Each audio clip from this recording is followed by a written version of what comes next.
There's no place like home.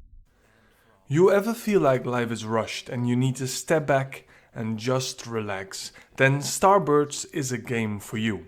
You probably know the YouTube channel Kurzgesagt. This is a game from them, created by Toukana Interactive and with plenty of narration from First Mentioned. And it's obvious that it's from them by seeing the style of the art of the game, which gives the game a unique charm. You control a bunch of birds in space, and those birds need materials. The tutorial drags you through the first asteroid where you can find iron and aluminum.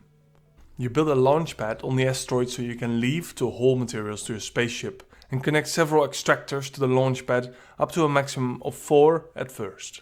The extractors are placed on mineral nodes and help you fulfill the missions requiring a certain amount.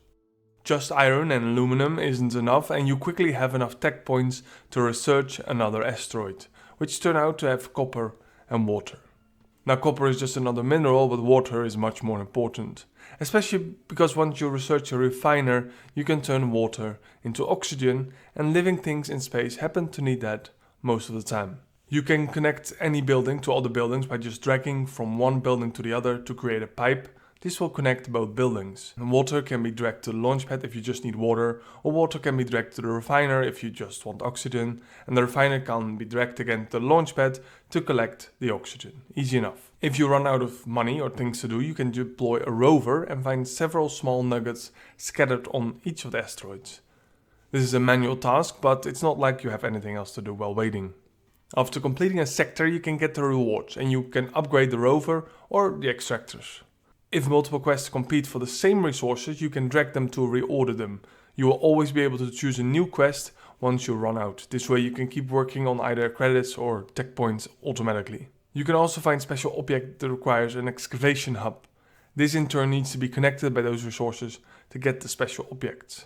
You can also remove refiners and other buildings, which will then be in your inventory. This allows you to place them somewhere else without extra costs. After some research, you can build a landing pad, which is obviously the opposite of a launching pad, which you can place on asteroids. This enables you moving resources between asteroids rather than just supplying the main ship.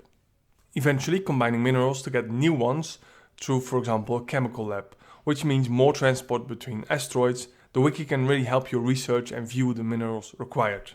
Also, your own station, labs, engine rooms, reactors and more will help you increase quest rewards and become stronger. It absolutely doesn't help that your super nerd bird Stella wants to overanalyze everything, while the straightforward Rust nearly causes a nuclear reaction if you let him out of your sight for 10 seconds, which causes really fun interactions. Eventually, larger devices to make more advanced materials need their own network, like solar panels to power factories and crucibles, and it becomes even more interesting if buildings need the same material, because now you need a pipe splitter to divide the resources.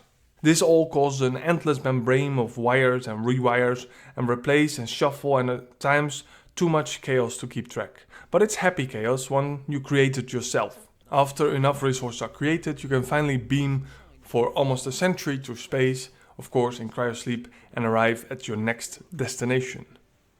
In between missions, fun and very interactive cutscenes weave a well-written story throughout your adventures. This game is very polished and looks absolutely fabulous and will give you a great time for your money. Ideal for a peaceful Sunday morning or to de-stress after work.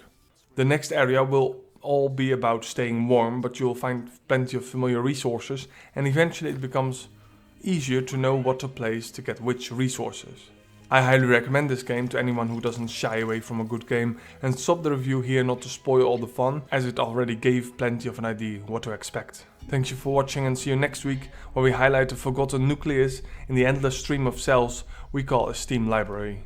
Every Saturday at 1800 on forgotten games. And if you are a developer and you made something truly good, like the games we review here, don't hesitate to contact me for some exposure. But I will be quite critical about the quality.